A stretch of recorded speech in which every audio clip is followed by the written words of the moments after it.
Hey everybody, I'm back. What? Just had to take care of some things. It's still the first day of me playing the game.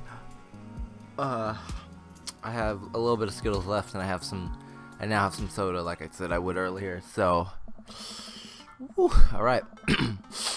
Amanda and I flopped down onto the couch. Amanda has to shove some empty boxes out of the way before she can sit.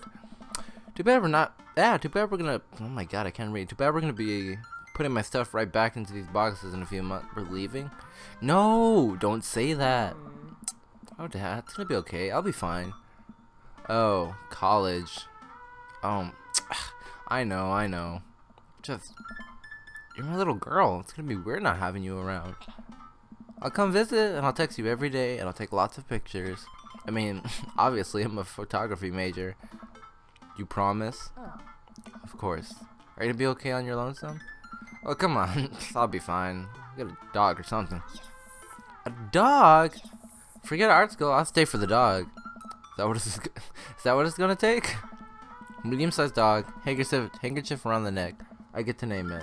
That's what it'll cost to make me give up on my dreams. I'm a woman of simple wants and needs. Relatable. Well, a dog is a lot cheaper than college. This is true. Very true. Suddenly, a pile of envelopes slides through the mail slot. Speaking of college, she darts over to the envelopes and shuffles through them. She pulls out one and throws the rest on the floor. This is from McGowan College of Art and Design. Open it! But I'm scared. It's just an envelope. Yeah, it's just like my entire future. Not a big deal. Which is true. I mean, it is a big deal. I don't want to, like, take away from college. It's just, like, I don't know. It's a weird process. She takes a deep breath and rips the letter open with her teeth. Oh, my God. We have a letter opener, but alright. Okay. I hold my breath while Amanda's eyes dart back and forth scanning the letter. What does it say? The admission committee has reviewed your application, blah, blah, blah. Her face drops. Oh no. Aww. Regret to inform you that you're unable to offer you admission to McGowan College of Art. I relate, because I didn't get my first pick either. So I know how it feels. It's depressing. Oh man. Aw, sweetie. It's okay. Saw it coming. I knew I shouldn't have put that experimental stuff in my portfolio. Their admission officer told me they just want to see portraits or whatever. I pull Amanda in for a big hug. You're an amazing photographer. I know how much work you put into your portfolio. Some other schools are gonna snatch you up for sure. Yeah, I know. It's fine. Are you actually fine, or are you just saying that? I'm fine, really. Her face says the opposite, but I probably shouldn't push her on this. Before I get, MR and MVP are sleeping over tonight. What? So, you need me out of the way because I'm painfully uncool. I would choose more delicate phrasing, but yeah. Well, I'll have you know that I conveniently already have plans for tonight, so you have the new place to yourself. Yeah? What are your plans? Quick, think of plans.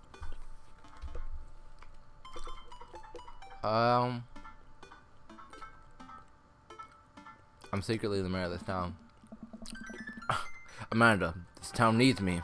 I need to perform my mayoral duties.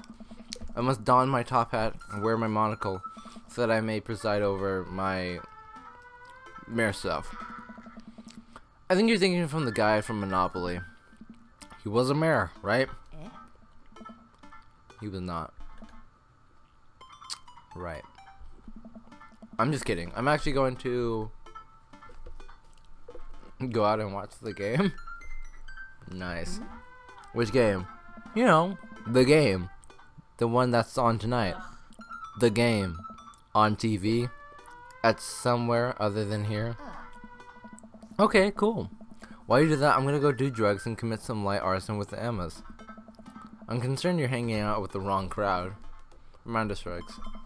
I would have expected you two guys to be up to white collar crime by this point. Maybe money laundering at least. At the least. I'm a street rat, Pops. Just like your father. You're kidding about doing drugs and crime, right? Yes, Dad. Just making sure. I give her a pat on the head. Bye-bye. Have fun with your sports. Are you being sarcastic? No, making fun of sports is played out. Alright then. I do some light cleaning around the house and decide to clear out right before Amanda's friends arrive. Before I leave, Amanda stops me. Hey, don't forget that you have that meeting with my English teacher tomorrow. What? Oh, right. Mr. Vega. Yep, totally remembered. I'll be there. I don't want to meet an English teacher. Always help a friend in need. Dad tip 24. This is true. Dad tip for... Oh. Wow, I guess I really didn't think this plan through. I'm not entirely sure where the closest bar is, and Amanda still hasn't shown me how to use the GPS on my phone. So I'm just going to pick a direction and walk in it. Which is something I do. Let's go. This way. Cool. Okay, we're marching. We're marching in the direction of the game. Any game, really. In the distance, could it be the game? A big burned out neon sign hangs around a tiny dive bar. Jim and Kim's, huh? Alright, it'll do. The bar is small and dimly lit, the crack of pool balls sounding on the back as the patrons laugh and joke. A string of multicolored Christmas lights hover above the bartender. I can't tell if he's Jim or Kim. I pull up a seat at the bar. What'll it be? 1 beer, please. Sure thing, boss. The bartender slides me an ice cold beer. I take a sip and enjoy the refreshing taste. Say, are you Jim or Kim? I'm Neil. Oh. Awkwardly turn my attention to the game, which is playing on one of the TVs on the wall. As luck would have it, my team of preference is not only playing, but is currently in the lead, which is always a good thing. The brightly colored mascot, which is some kind of animal, does cartwheels. I silently cheer on for my favorite team, hoping that I don't get into any confrontational arguments with a fan of the opposing team. Several people in the bar are wearing the distinctive color of the team I dislike, although I believe from their demeanor that, like me, the passion on their team is all in good fun. A middle-aged woman is nearly emptying wine glass, slides up to the bar, and sits uncomfortably close to me. She's got a cross. Hey, sailor. Oh, hello. Good to see fresh meat in here. I'm Mary. Come here often? Oh, no, I actually just moved into this part of town today. I'm John, by the way. Are you watching the game? Yeah, my preferred team is in the lead. If they keep this up, they'll win the game with ease. Oh, I love that team. And I also love the game. I love someone who knows their way around balls. I'm getting the impression that she's a little drunk. Buy a gal a drink? Sure, why not? I almost reluctantly signal the bartender to order Mary another glass of wine. Neil jokes back and forth with Mary. They're clearly friends, and this clearly isn't her first time doing this. She tips her glass at me. Suppose I gotta keep you company. Suppose I gotta keep you company now. So, what do you wanna know?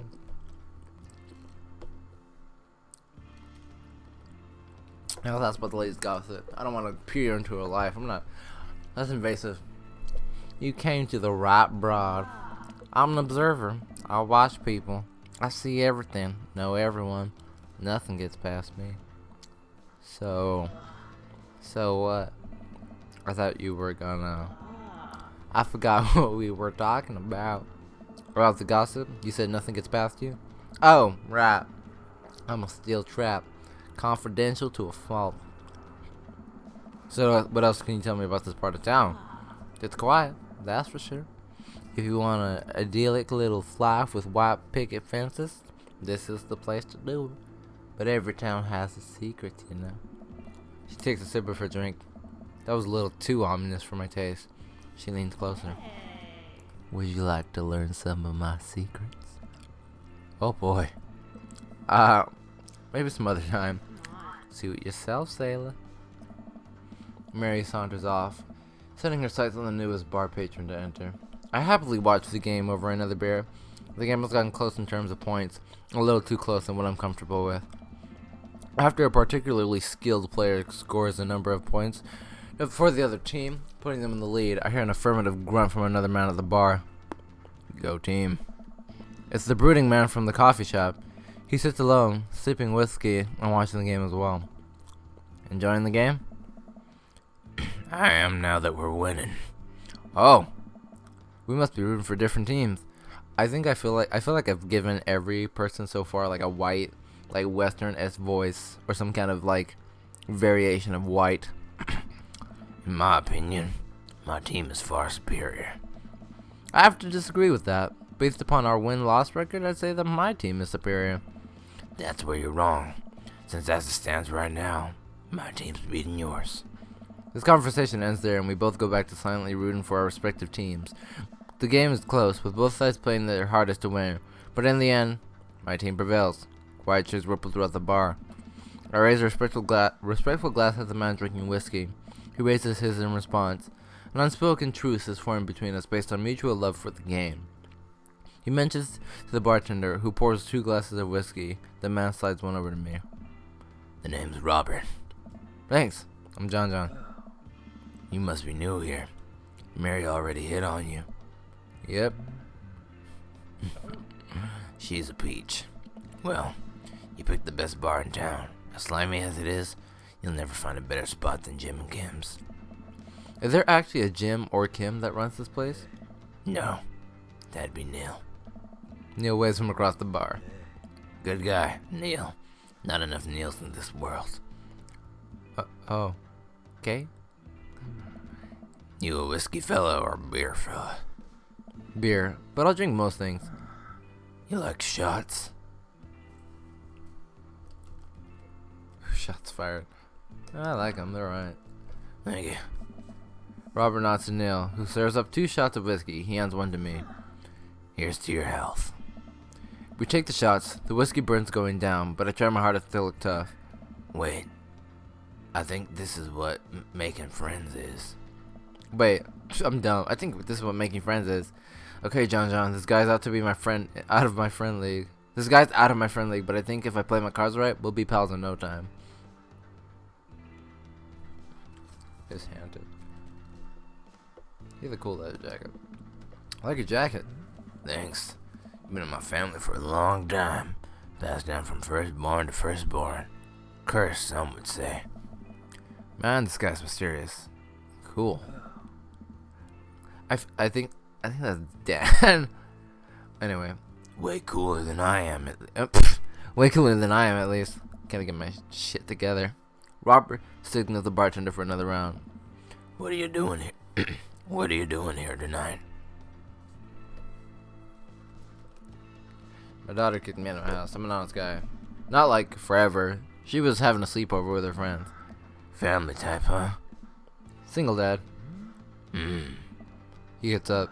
Be right back. Got a powder my nose. Never seen Robert this talkative. Oh, wait. Never seen Robert this. Never seen Robert this talkative. He must like you. Huh. I guess so. I gotta admit that Robert has a gruff charm to him. If a guy like that thinks I'm cool, then I really must be. Robert comes back from the bathroom and grabs his leather jacket. I'm gonna go home. You headed my way? Robert and I leave the bar and find ourselves walking in the same direction. I live in this cul-de-sac down the way. Does everybody live there? Me too. We just finished unpacking today. Great place to be. Good neighbors.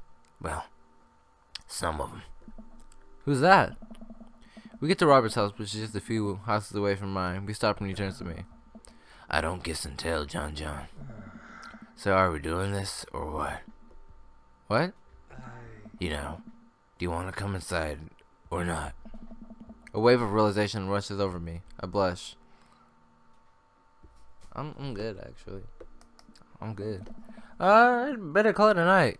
Catch you around? Sure. Gotta see what my kids are doing. My kid. I head home, head buzzing with whiskey. What do you mean by, are we gonna do this or not? I plop down on the couch and I'm asleep before I even get the chance to take my shoes off. Have you ever read Rich Dad, Poor Dad? I have not. I wake up to a text from an unknown number. Rise and shine, or wait, Craig? Oh. rise and shine, early bird. Still want to work out? This is Craig, by the way. Or BTW. Smiley face colon. Yeah. Holy crap, it's 6 a.m. Who does 6 a.m. anymore? Without realizing, I drift back to sleep. Oops. Must have winged out. Check my phone again. Hey, bud. Still want to get swole on? You get your swole on? I'm ready to tear up the track. Hit me up. God, the last thing I want to do right now is work out. But this is Craig. I do want to catch up. No, fuck this. It's fucking 6 a.m. What the fuck? I should have quick texted Craig to apologize for bailing and immediately fall asleep. Oh man. How long was I out? Eating Skittles. Yum. I look over at the clock. It's 3:55 p.m. I have to be at the parent-teacher conference in 5 minutes. Oh shit. I probably should have gone. I jump out of bed, throw on my nearest clothes, and run out the door. I'm a professional dad.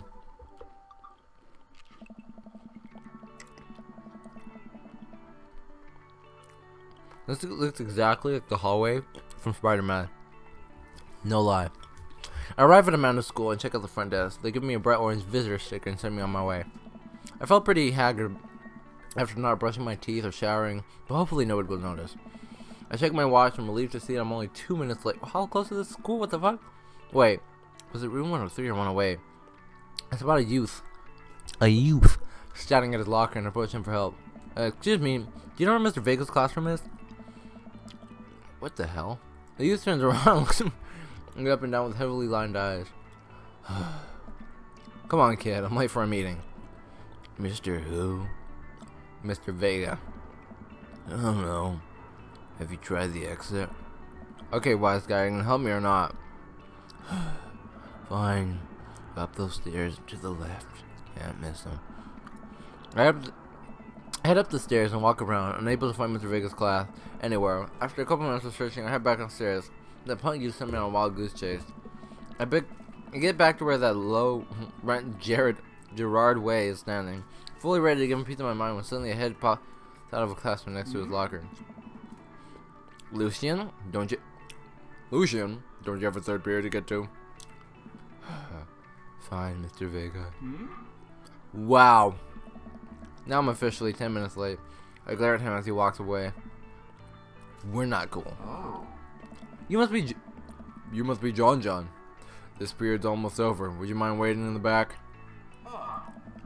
And Mr. Vega leads me in, and I take a seat in in the comically small student's desk in the back. I'll make a second this. All right. Where are we now? Who can tell me about the unreliability of the narrator and J.D. Salinger's Catcher in the Rye? Yes, Colin? Colin stands up and does the thing where he blows into the crook of his elbow to make a fart noise. Oh my fucking god. The whole class erupts with laughter. Alright, everybody. Very funny, Colin. Please sit down.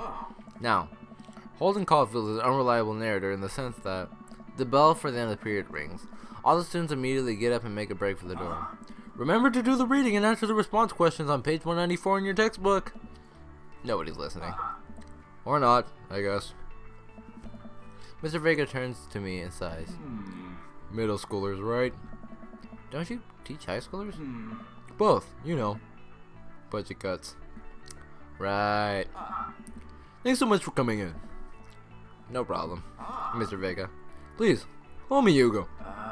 I don't normally do these impromptu parent-teacher meetings, but as I'm sure you know, Amanda is a very bright student, and I'm concerned about her recent behavior. What's going on? Amanda has never been the most engaged student, but I know she cares. Recently, though, she's been falling behind. She's not completing assignments and has been doing rather poorly on tests. I'd normally chalk this up to senioritis, but this is strange. I thought Amanda always shared everything with me. It hadn't come across my mind that something might be wrong.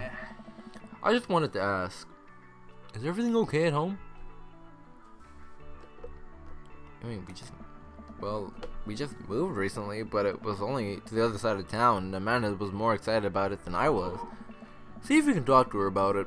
I know she values you a great deal and would appreciate your guidance if she keeps heading down this road.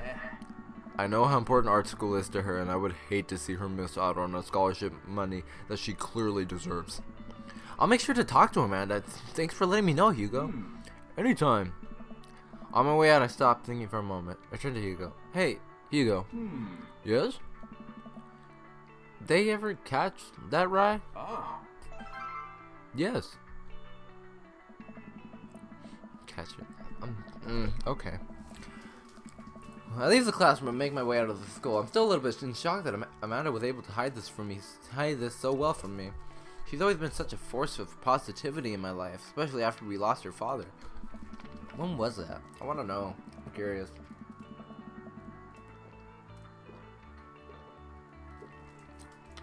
Wait, hold up. Is the third period about to start, so why is school almost ending? That's sketchy. Amanda must be done. I mean, it's not sketchy, but like, how short do your classes have to be? Amanda must be done with her classes for the day by now. I'm sure she would appreciate a ride home, and maybe I can talk to her about what's going on. I pull up to the carpool, and Amanda pops in the passenger seat. So, did you have fun gossiping about me? Mr. Vega and I actually just gossiped about our celebrity crushes. Ah, so you talked about Mario Batali the whole time. It was a very productive meeting. I'm pretty hungry. Can we grab some dinner? Sure thing, yeah. Let's go.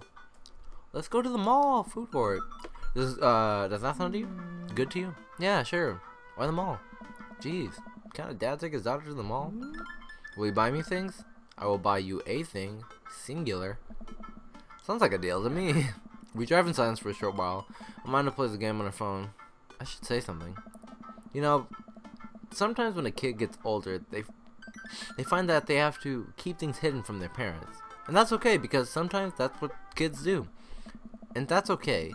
But also sometimes it's good to have the parents' perspective, because, you know, maybe the parents also have dealt with similar situations. And maybe they're a little cooler than you give them credit for. I mean, I'm pretty tons of cool, you know. I'm the coolest there is. So, anyway, what I'm trying to say is that it's good to share. Love you. Have you been reading my tweets? You have a Twitter? What? Never mind. Look, sweetie. Mr. Vega said you haven't been participating in class and that you're not turning things in. Oh, I'm fine, Pops. Senioritis and all that. That's not an excuse. I thought you liked Mr. Vega's class. It's fine. He's fine. We pulled to a stoplight and I am at a She's still texting. Just... I want you to know that you can talk to me about anything. I can tell that whatever it is, she doesn't want me knowing about it. That's frustrating.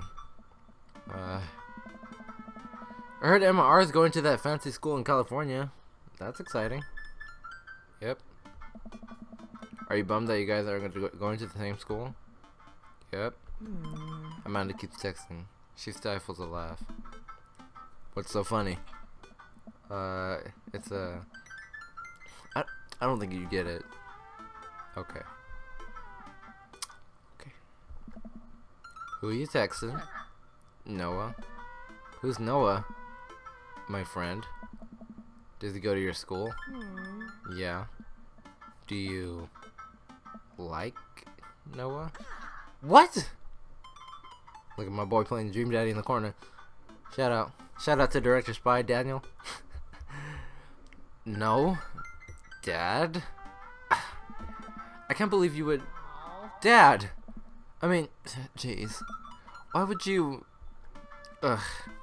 Gross. Sorry, just asking. Dad, he's just my friend. Guys and girls can be friends. He's my friend. Okay. Jeez. This is going well. Well, good talk. Love you, kiddo. She leans forward and turns up the radio. I guess that conversation's over. To the mall, then. You always have time for a beer. Good advice.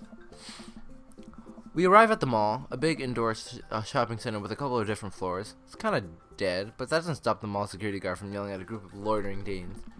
Let's eat something disgusting for dinner. Hell yeah. Language, Missy. Heck yeah. Better. We approach the food court and evaluate our options. There's greasy restaurant after greasy restaurant. My heart burns just looking at the menus. Nobody looks happy to be here. I think I lost a pen. What are you in the mood for? Bread dipped in sugar? Bread with cheese on it? Or do you want me to inject some fat directly into your bloodstream? I extend my hand to her. Would you do me the honor of sharing some nachos? She takes my hand with a grin. It would make me the happiest, cheesiest girl alive. We order a giant pile of chips and unnaturally orange cheese from a very unenthusiastic and possibly stoned teenager. I'm so sorry. Like sometimes I just dumb, you know. We take a seat at a rickety table and dig in. These are bad. These are very bad, but also strangely delicious. We have to eat through the pain. We enjoy the fluorescent cheesy goodness together until we're all out of nachos. So, something's been bothering me for a while. Can you explain memes to me? All memes. Amanda sighs deeply and places her head in her hands. Dad, it's complicated. See, memes are inside jokes shared by a bunch of people that get less funny the more people do it. So the problem is that by the time the meme gets to you, Dad, all the youths have already done the joke to death.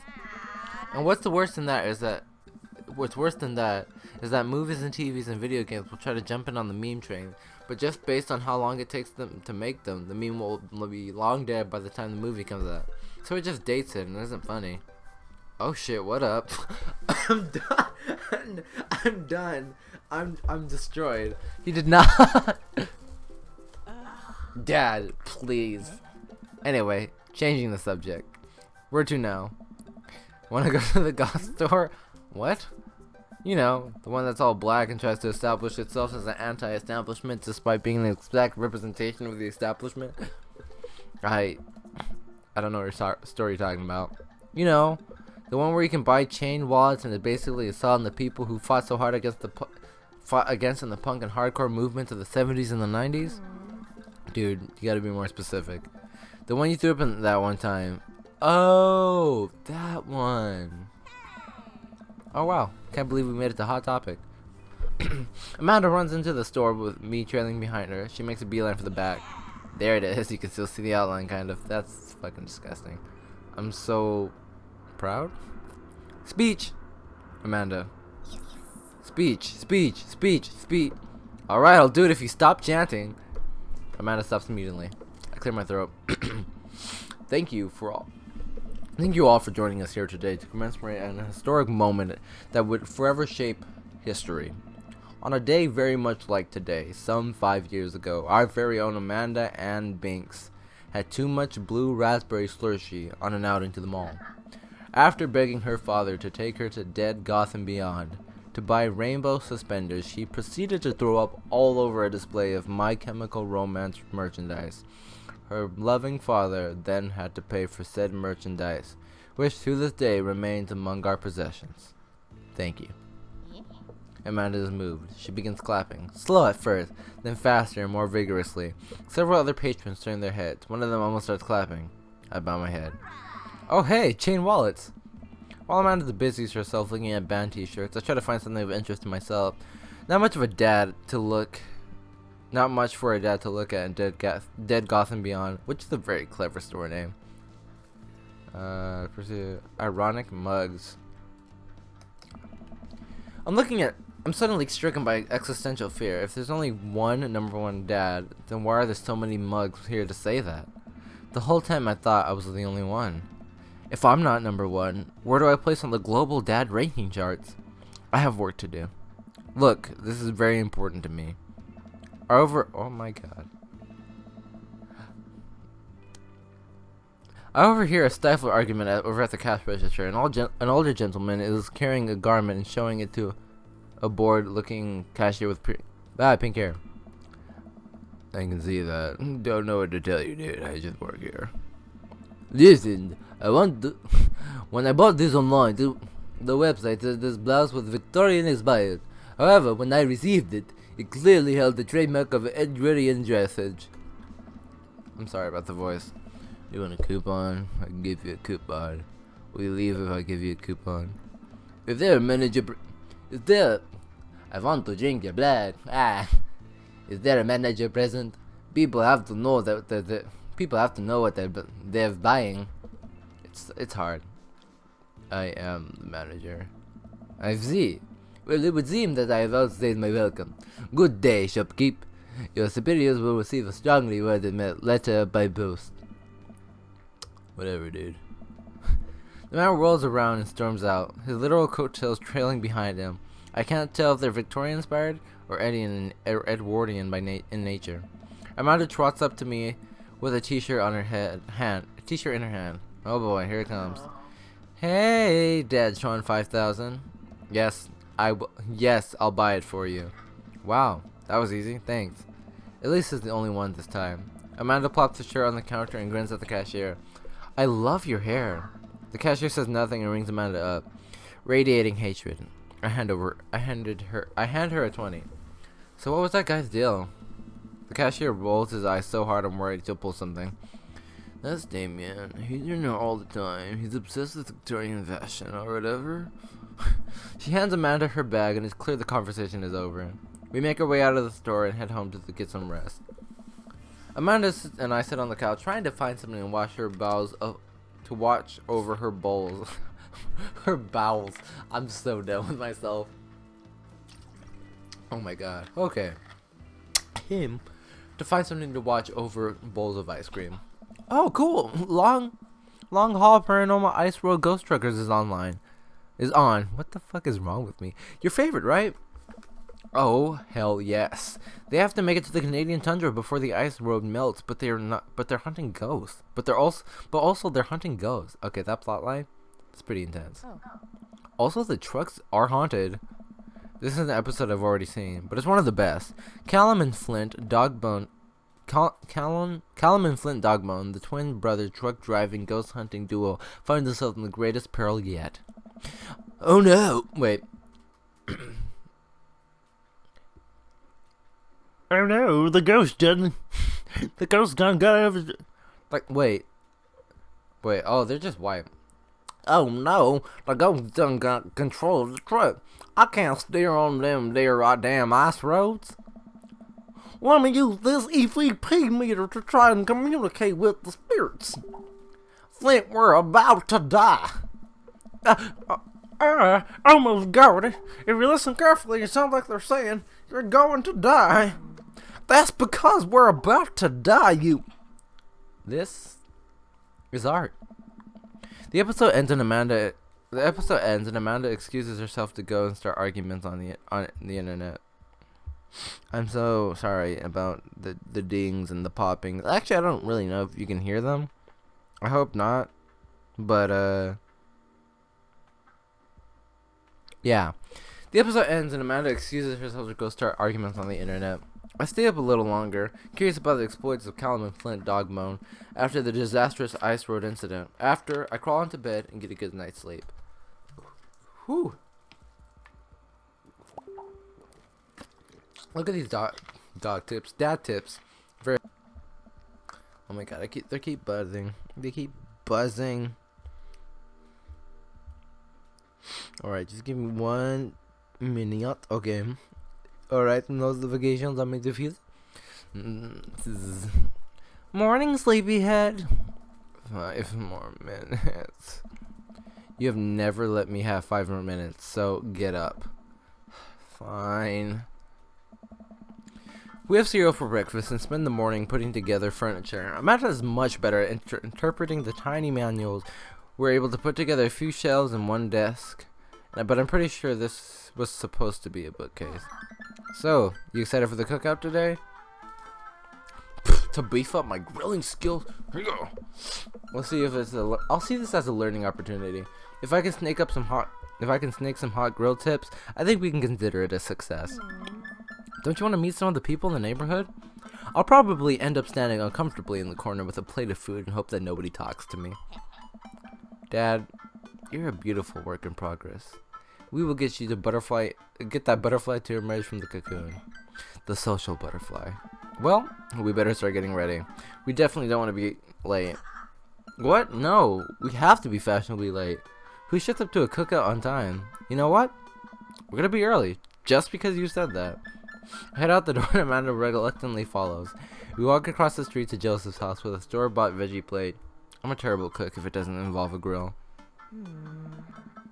I guess we're not as early as we thought we were because Joseph's backyard is already packed with people from the smell of hot dog wafts. Is already packed with people, and the smell of hot dog wafts through the air. Small children run around with a sprinkler, and adults chat in small clusters. I set our veggie plate down on the table next to the other two veggie plates. Huh. Hey, there's Joseph. I wave to get his attention. The moment he sees us, he jogs over, arms open wide. Wait, I don't remember his voice. Welcome. I'm so glad you two are here. It was deeper. Welcome. I'm so glad you two are here. That's gross. We're going through. And you brought veggies. Let me introduce you to my family. Kids, come over here. This is Chris, my eldest. Wait, that was not. Hi. This is Christian and Christy. They're twins. They stare creepily and say nothing. Then, of course, There's our youngest, Chris. Wait, where's Chris? Maybe Mary put him up in his crib. Oh no, it's the woman from the bar the other night. What is she doing here? Oh, and how could I forget my lovely wife, Mary? Joseph picks her on the cheek and she smiles. Ah, Mary, sweetheart, did you put Chris to bed? Actually, I had a feeling about this because of the cross necklace. I'll have to go look for him. What? You'll have to... Joseph takes a moment and gains his composure. Mary, this is our new neighbor. John and his daughter, Amanda. It's such a bad voice. I need to fix that. Hold up. I'd shake your hand, but I have a glass of wine that I need to tend. I have a glass of wine I need to tend to.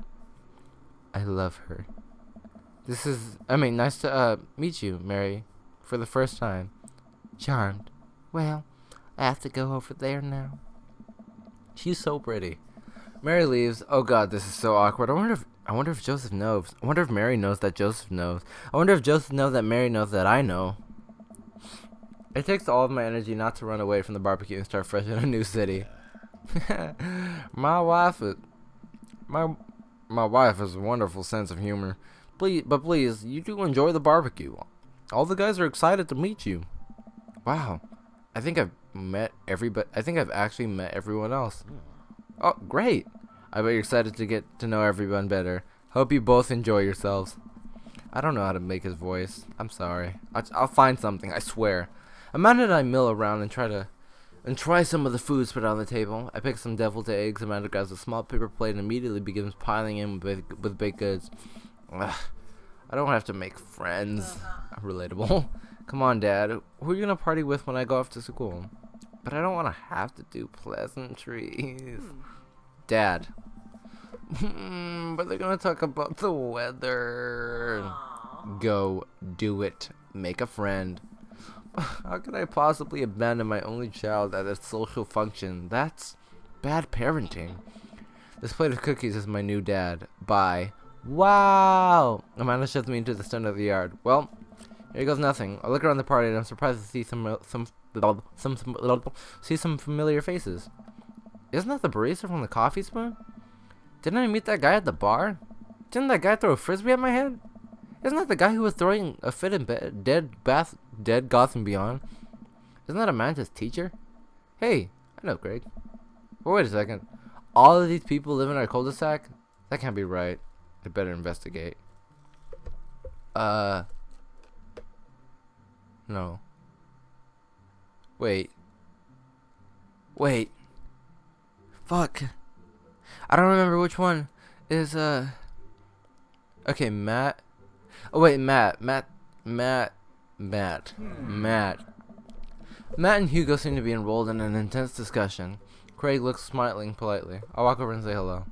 Well, I didn't think it was fair. Well, I don't think it's fair to try and compare the two art movements like that. periods in art only exist because they're unique byproducts of the social and political climate of a time and place. And to try and take something you like, say, the Rococo period, and compare it to the postmodernism in America, you're completely disregarding the context in which the work of art is created. Matt and Hugo seem to be busy talking that they don't notice me. Craig leads in. Dude, I have no idea what's happening here. I'm gonna listen in, because I don't really care about Craig. What kind of comparison just eliminates the reason? Oh wait, Hugo. Oh, okay, sorry. I'm working on this. That kind of comparison just eliminates the reason art movements are so important in the first place. You're not wrong, but I think there's no harm comparing one work of art to another. You could definitely say one painting is better than another if you're evaluating technical skill from a purely formula standpoint. If I showed you a Matisse and then something by the Dutch masters, which one of them would say is more technical prowess? I am so lost right now. I shoot a worried glass over to Craig, who returns it. Well, sure, you could say the Dutch masters were technically more skilled, but I would argue that the Dutch masters were better painters. Matisse had better paintings overall. That's pretty subjective, actually. I'm intrigued by the conversation. How do you mean? Well, that painting of the guy with the apple in the front of his face is pretty nice. Matisse rocks. That's a Magritte. Right. Art. Sorry. You're fine, dude. We were just discussing the importance of context when talking about artwork. Listen, all I asked if you liked Van Gogh or Picasso better. Hugo throws up his hands in frustration. But they represent completely different art movements. How could I possibly choose between the thick, creamy impostor of post-impressionism and the abstract beauty of cubism? Man, that's all way above my head. Me too. It's all good, man. The cool thing about art is that that we all perceive it differently. A single piece could have a totally different effect on each person that looks at it, and that's awesome. Just 1 minute about that. Hugo, please. Sorry. I get really fired up about my art stuff. John, how are you liking the neighborhood? It's pretty nice. Everybody's been super friendly. Seems like your daughter is fitting in just fine. Matt points across the yard where Amanda, Daisy, and another young girl is playing. They're all sitting cross-legged in the grass, picking weeds and weaving them into little flower crowns. It's pretty adorable. The girl I don't recognize jogs over us. Oh my god, she's adorable. Sorry. What is it, sweetheart? It's a flower. Wait, she has braces. It's a flower crown. Nope. Oh my god. I'll never be a voice actor because I can't do different voices.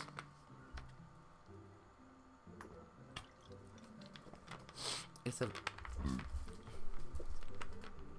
a flower crown. I thought you'd look cute in it. Well, there's only one way to find out. Matt takes the flower crown and places it on top of his head. Am I cool now? The girl stares at him, thinking it over. Nope. But you're slightly less uncool than you were before you put it on.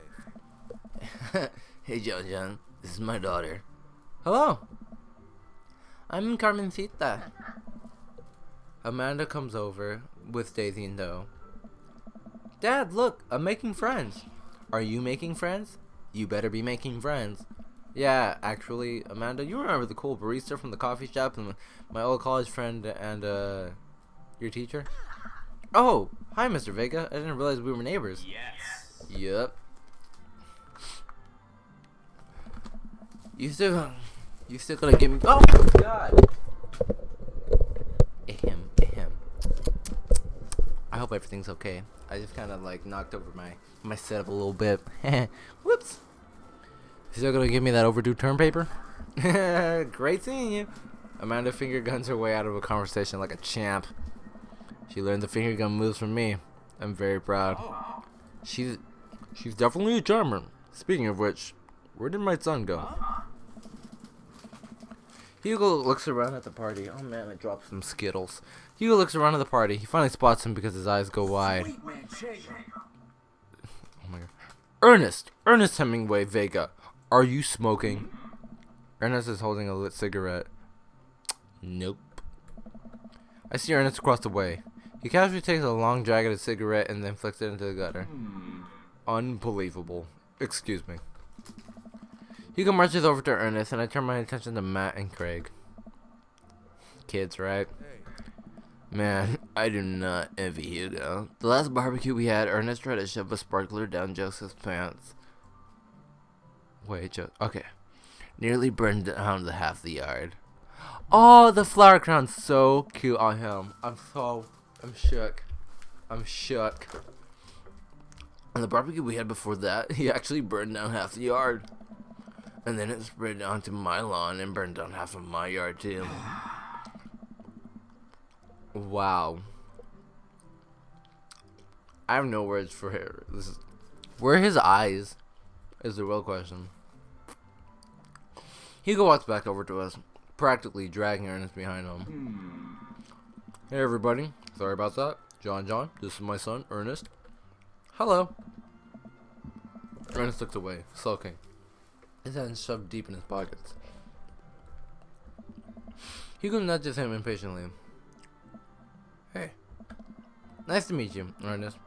What grade are you in? Oh, his eyes are back. Doesn't matter. Ernest. Okay. I'm in 8th grade. God, are you happy now? She were just dying to know.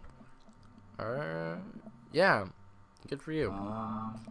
Can I go now? I'm tired of talking to old dudes who blame my generation for the falling economy. Ouch. Well, I mean, if we didn't have to pay for your shit, brat. Got him. Ernest. Oh, yeah. Excuse me. Because I'm totally embarrassing you. Oh my god. Ernest puts earbuds in and storms off into the corner. Well, that was certainly something. He seems nice. Hugo puts his head in his hands and sighs. I'm so sorry. He's having a really tough time. As much as I want to be the cool dad, I have to be the authoritarian dad. He clearly resents me for it. I mean, I think as a dad and a teacher, that's about as authoritarian as you can get. Honestly, are any of us cool dads? Is it even possible to be a cool dad? What? I'm as cool as I'm cool as a cucumber. See? That right there. You can't say that. My kids think I'm cool. But for how long, Craig? How long do we get to be the cool dads? I love this guy. I don't know. I think we have to accept the fact that as dads, we've become the machine that we once raged against, and accept our fate to unironically wear socks with sandals. Your kids may think you're cool now, but the moment they hit puberty, you're doomed. Amanda's 18. She still thinks I'm cool. I yell across the yard for my daughter. Amanda, I'm cool, right? Amanda just laughs. She keeps laughing. I see your point. As much as we all want it, I don't think it's important to be a cool dad as it is to be a good dad. We can't all be the best friends with our kids. It just doesn't work. I mean, look at me and Ernest. Our job as a parent is to make sure our kids turn out okay. Yeah, you're right. But it'd be nice to have it both ways. Hearing these guys talk about it makes me think of my relationship with Amanda. We get along so well, but there might come a time when it won't be like that. Is college when that happens? Dude, this is actually like an extremely deep moment. Like, for personally somebody who hopes to someday be a father, I don't know if it'll ever go down, but like, it's insightful and definitely like interesting. It's something that even exceeds beyond being a dad. But like somebody, when you're trying to help shape other people who are younger than you. And this could be like if you're a senior trying to look after a freshman, you know, like you totally want to be their friend, but at the same time you want to be the person who helps like structure them, right? Like if you have that kind of like friendship relationship with that person, right? The freshman or whoever, you know, siblings, you know, you want to be like an older sibling to a younger sibling, like you want to be their brother, their sister, but at the same time you want to be a force that like helps shape them into a good person. Like it's hard to have it both ways, especially when you're in these kind of positions. It's easier when you're like definitely something between two people, like friends or siblings or other things. But like what they're saying is true. Like when you're trying to help people help people go on a good path, like it's this interesting balance between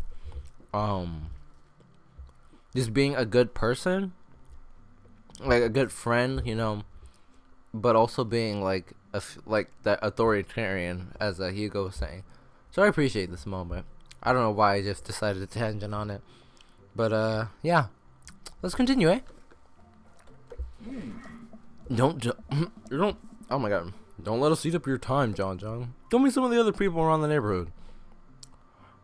Oh, I'm good actually. I mean, I could talk to Robert and Brian. Yeah, I'm good actually. I don't know. I feel like I'm gonna be honest with you guys. I'm just trying to shoot for Matt. Like, and if you don't want to watch after beyond this point, I'm sorry, but Matt is super like amazing. Okay. We're gonna talk to Joseph because I want to know about the whole scandal. Okay, this is as far we're going with this. Okay. I saw Joseph chatting with the guy from the Dead Gotham Beyond by the grill. I wonder what they're talking about. I'll walk over to them. Oh, I'm mad that I chose this now because they're two characters that I have horrible voices for. So just give me a second to drink.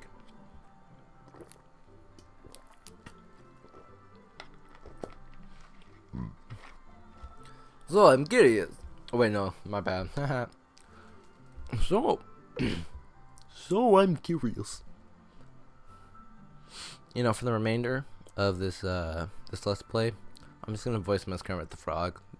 Deal with it. Sure, I'm curious. Can you walk me through why you had your house painted black?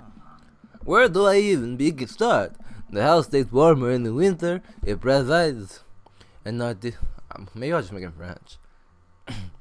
Where do I even start? The house stays warmer in the winter. It provides an artistic contrast to the rest of the neighborhood, and it complements the cream-thin interior perfectly. It's definitely an interesting choice. How delightful. Thank you. I'm very proud of my abode. John, I was having a conversation with Damien here about his aesthetic design choices. Damien regards me up and down, but with a warm but critical eye. How do you do? I don't believe I've had the pleasure. I think I saw you in Dead Gotham Beyond the other day. Damien's face turned bright red.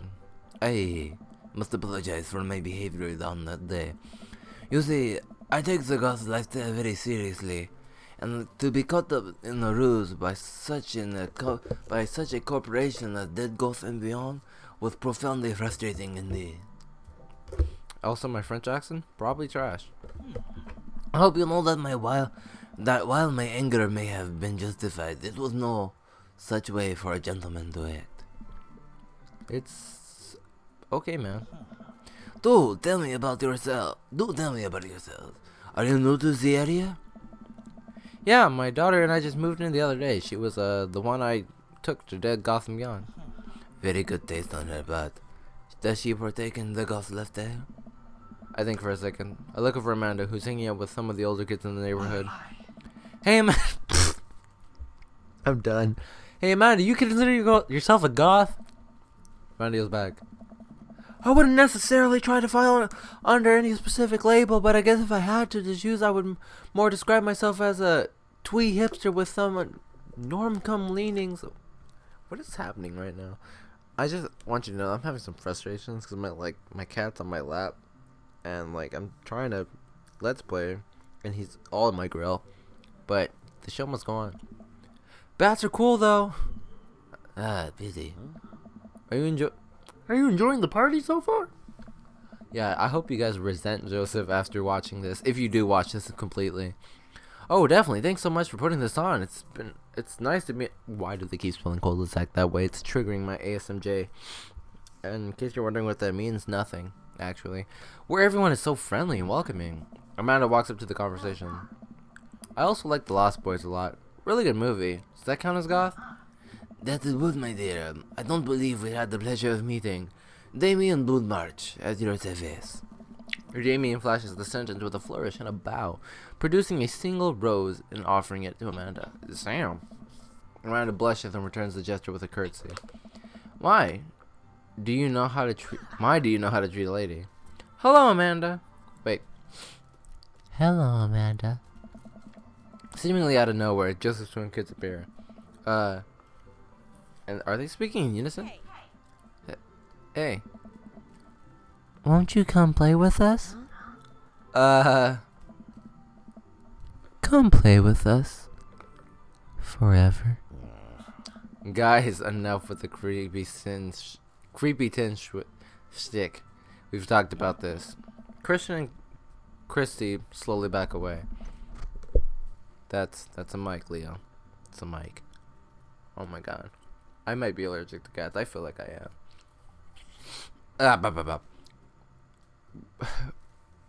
Where do you think they get that from? I mean, where do you think they got that from?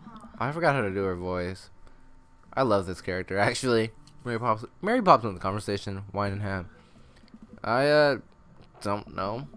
Mary takes a long sip of her wine. Okay, I can't pet you because I rub my face a lot, and you're shedding, and I said shedding, children. All right, there you go. Go adventure. Mary takes a long sip of wine. I think I might have taped over a veggie. Oh my god. I can't. Not the veggie tales. I'm done with that sentence. Hey, sailor. Alright, that's how I remember her voice. I just want to say, hey, sailor. Where's Chris? Hey, sailor. Wasn't he with you? You, had him a moment ago.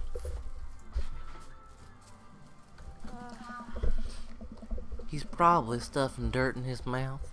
He'll be alright. Toddlers are pretty resilient. Mary tips her glasses to me. Ain't my first time to the rodeo. It's my fifth. Oh, wait, hold up. The fact... Okay, because you can romance Joseph, and he has a wife. Scary shit. I have squeezed for a little. Sweetheart. Sweetheart, would you, do me a favor and, please, find Chris? That would be great. I'm sure he's fine. Mary. Okay, jeez. Mary finishes her wine and wanders off. Dad, can we go now? Ah, Lucien, have I introduced you to Jean Yu? Hey, it's that punk from Amanda's school. I remember you. Whatever. There's no way for a young man to speak to his elders. Be polite. Lucien bows. Oh wow. Whatever, sir. Lucien bows again. Mr. Christiansen. Mr. Christensen, may I have a veggie burger, sir? Coming right up. Bud. Are you a vegetarian? Yep. Make that do a veggie burger. Did you know that some people in the Victorian area were vegetarians? They described carnivorous types people as blood lepers. Dad. I mean, that's really interesting, Damon. All the Dream Daddy people right now. I'm digging it. Joseph turns to the grill. Just a hint of a tattoo underneath his sleeve. Ooh. I can't believe I didn't notice it before. It's like the bottom of an anchor. Maybe he was a Marine. Whoa, is that a tattoo? Yep. It wasn't. I wasn't always a youth pastor, you know. Wait. Oh my God. How did I feel? Yep, I wasn't always a youth pastor, you know. If it's also the worst Kermit you've ever heard, sorry. That's so cool. Wanna see mine? What? Li Xingyan pulls back some rubber bracelets, revealing a lopsided 666 in black ink. My buddy gave me a stick and poke tattoo last week. I think it's healing up pretty good. Li Xingyan. We'll talk about this later. Well, that's pretty cool. What's the significance of the tattoo? I don't know. I just thought it looked sick. Well, in my opinion, the only reason you need to get a tattoo is because you want one. Careful though, that number carries weight. Man, Jeffers is way cooler youth pastor than I thought. I just figured youth pastors popped out of the womb with a Bible. I wonder what he did before preaching. Murder. Alright, it's burger time because Robert and Brian don't matter to me. Without further ado, let's work some magic. Joseph closes his eyes, takes a deep breath, and gets to work. With the greatest ease, he sets patties on the grill, flourishing as he flips out his spatula in the air. It's easily some of the best grill work I've ever seen. You guys think this is my first time in front of a grill? He's working faster now, effortlessly tossing cheese onto patties and perfectly grilling onions on the side. Oh my God. One after another, the dads take notice, and the crowd around Joseph admire his masterful technique. You probably didn't know this, John, but Joseph's known around here for his grillmanship. He's ungrillievable. I've tried to get on his level, but I just can't catch up. Let us keep studying. He has a rare quality about him. Mustard, we keep talking about this. Can't we just appreciate the artist? I've never seen him make a mistake. I'm done. Okay, we need to stop. This is getting too cheesy. Please stop. All the children at the party boo at the glorious display of puns in unison. Alright guys, the food's ready. Please form an orderly barbecue. Ooh, that was pretty good. Pretty good. Amanda groans and we grab our food and hang out and enjoy perfectly cooked cheeseburgers and 2 veggie burgers. Man, it's so wild that all those dads live in the same cul-de-sac. Kinda nice. I feel like there's a real community here. Totally helps when you're just a single dad trying to raise a kid. Playing Terraria, ruining the order of Dream Daddy players, but alright.